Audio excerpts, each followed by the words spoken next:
বলে আল্লাহু আকবার।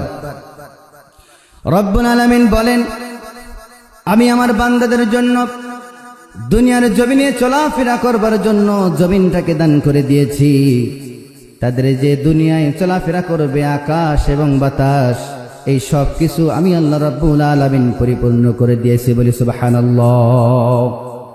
রব্বুল আলামিন বলেন, কুল হুয়াল্লাযী আনশাআকুম ওয়া জা'আলা লাকুমুস সাম'a ওয়াল আবসারা ওয়াল আফইদা ক্বালীলাম মা তাশকুরুন।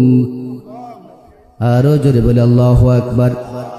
মহান রব্বুল আলামিন আমাদের দিনকে দিয়েছেন, আমাদের চক্ষু দান করেছেন, আমাদের হাত দান করেছেন, আমাদের কর্ণ দান করেছেন।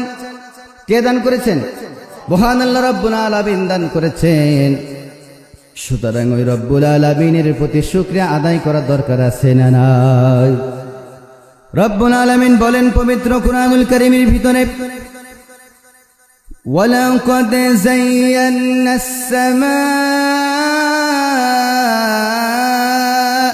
দুনিয়া বিমাসাবিহা ওয়া জা'আলনাহা রুজুমান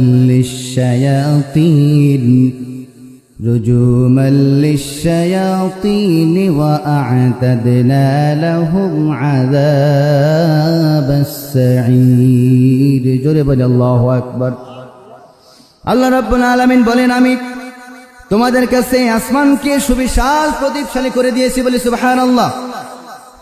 সেই মহান আল্লাহ রাব্বুল আলামিন শুধুমাত্র আসমান দিয়ে থেমে যান নাই। রব্বুল আলামিন আমাদের জন্য প্রত্যেকটা জায়গায় তার নিয়ামত দান করেছেন, কি করেন নাই?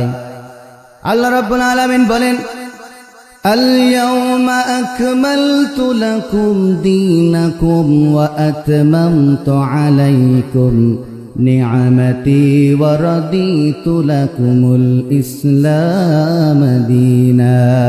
জোরে বলি আল্লাহু আকবার। রব্বুল আলামিনের ভিতরে চারটা জিনিস দান করেছেন। কয়টা জিনিস? চারটা জিনিস দান করেছেন মহান রব্বুল আলামিন। রব্বুল আলামিন যে চারটা জিনিস দান করেছেন আমরা শুনবো বলে ইনশাআল্লাহ।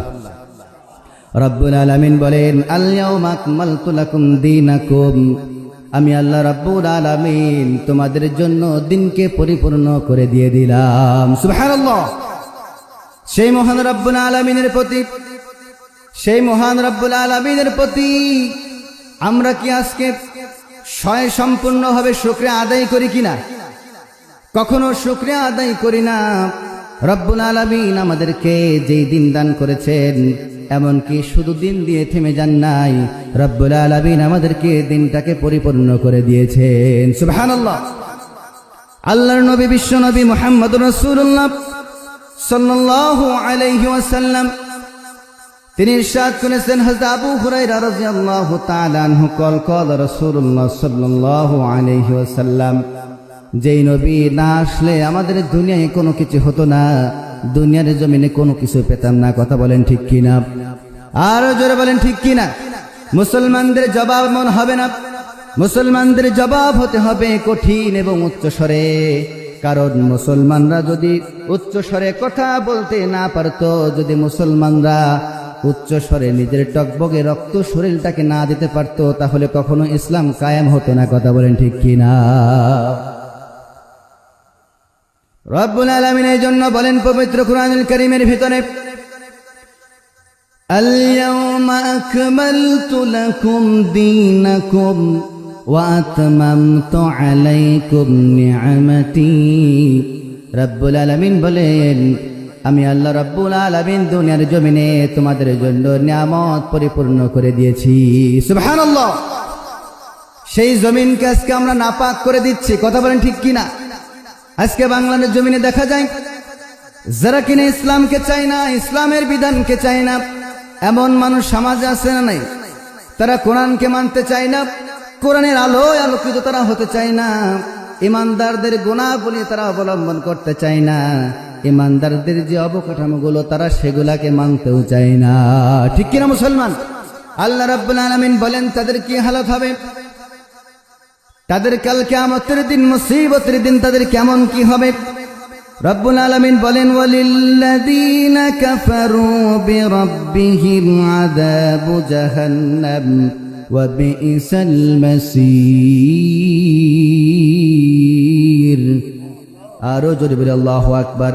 যে সব লোক তাদেরকে রবের অস্বীকার করেছে, যারা যেসব লোক কিনা যারা আল্লাহ রাব্বুল আলামিনকে অস্বীকার করেছে, তাদের জন্য রয়েছে জাহান্নামের শাস্তি। বলি নাউযুবিল্লাহ। আর সেই জাহান্নামের শাস্তি কিন্তু একটু অর্ধেক হবে না। রব্বুল আলামিন বলেন, কারণ আমার নবী, বিশ্ব নবী মুহাম্মদুর রাসূলুল্লাহ সাল্লাল্লাহু আলাইহি সাল্লাম দিনটাকে মানবার জন্য, দিনের পথে মানুষকে আনবার জন্য, দিনের পথে দাওয়াত দেওয়ার জন্য আল্লাহ রাসূল সাল্লাল্লাহু আলাইহি সাল্লাম মার খেয়েছেন কি খান নাই? ইসলামটাকে এমনি এসেছেন নাকি? ये शहादत गहे, ये शहादत गहे, उल्फत में कदम रखना, ये शहादत गहे, उल्फत में कदम रखना, लोग समझते हैं आसा हो मुसलमान होना। चिल्लाए बोलें अल्लाहु अकबर। मुसलमान शब्देर अर्थ सहज जिनिस, মুসলমান হওয়া শব্দের অর্থ সহজ জিনিস নয়। মুসলমান হওয়া শব্দের অর্থ হচ্ছে ডাইরেক্ট শাহাদাতের ঈদগাহে শামিল হয়ে যাওয়া। কথা বলেন ঠিক কিনা? মুসলমান সেখানে কিনা মুসলমানরা রব্বুল আলামিনের সেই দেয়া নিদর্শন অনুযায়ী চলতে পারে না এবং সেই বিধান অনুযায়ী চলতে পারে না। রব্বুল আলামিন পবিত্র কুরআনুল কারীমের ভিতরে বলে দিলেন, ওয়াকাযযাবু বিআয়াতি